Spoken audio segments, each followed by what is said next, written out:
Hi, my name is Clark Auger. I'm a student here at Eastern Nazarene College, and today I'm going to be talking about the research findings of a recent research project that I did for a Christian tradition class with Professor Matthew Thomas. For this project, I decided to research and attend the services of two denominations within the Christian faith.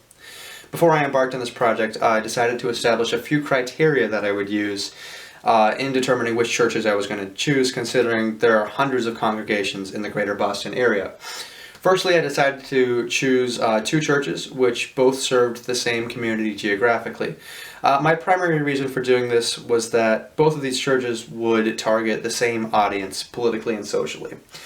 Second of all, I decided to choose two churches with very different backgrounds theologically and historically, primarily to really have a lot of material to compare and contrast. Along these lines, I decided to choose a Catholic and a Protestant church. While it might not be the greatest divide historically in the Christian church, it is the most prevalent and perhaps the one that we're most familiar with in modern-day New England. So I chose City Life Presbyterian, which is a Protestant church in downtown Boston, and St. Cecilia Parish, which is a Catholic church in Boston's Back Bay. Starting with City Life Presbyterian, I attended the church on October 10th, 2021, virtually due to the COVID pandemic. The service began with a call to worship. The worship itself was marked by simple vocals, a keyboard, and an acoustic guitar. This was followed by a corporate reading of the creeds, which are Christian affirmations of faith. This was followed by a period of both public and private confession, and a blessing read by one of the church elders over the congregation.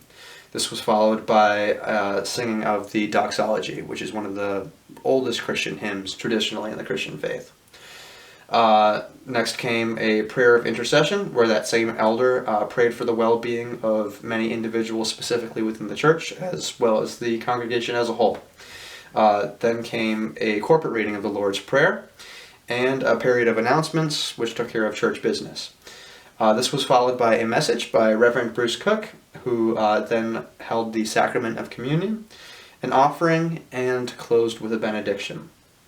Moving on to St. Cecilia Parish, which again I attended virtually on October 3rd, 2021.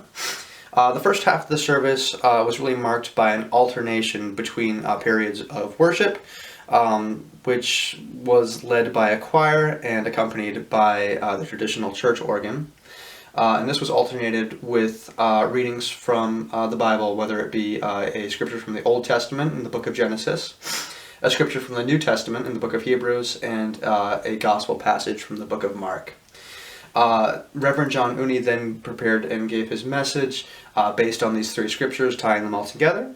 And then he led the sacrament of communion, where the congregation rose and came forward to receive the elements, and then a offering was held, and Reverend Uni closed with a benediction.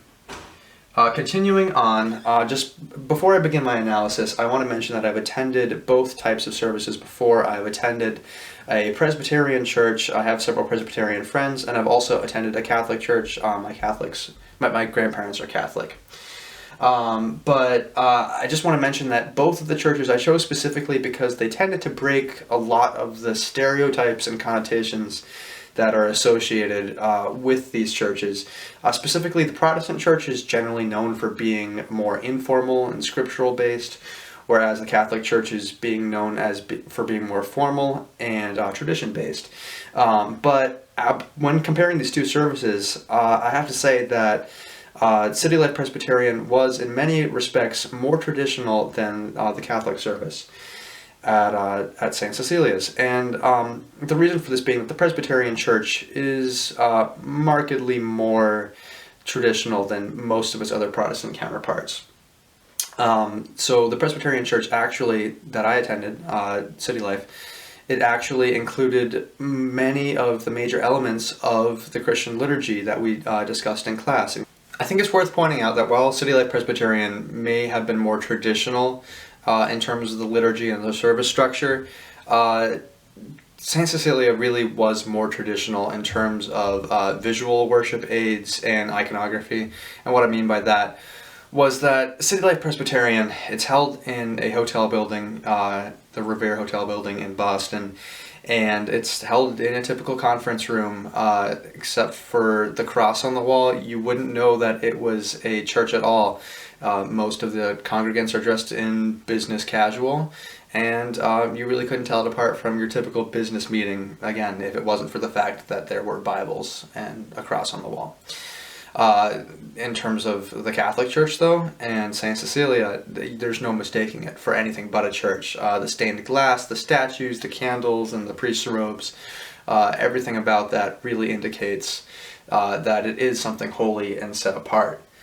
And I just want to say that although we as Christians may have moved past the point in history where mainline Catholics brand Protestants as heretics or Protestants label Catholics as cult members, these tensions still linger, but overall, what I found when researching St. Cecilia and attending their service there and attending the service at City Life is that the denominational differences really are smaller than the things that these churches have in common. Although there might be minor service changes, they're no greater than the service changes you might find within the Protestant denominations themselves. And so I think we really need to approach this as Christians, with a much more open mind.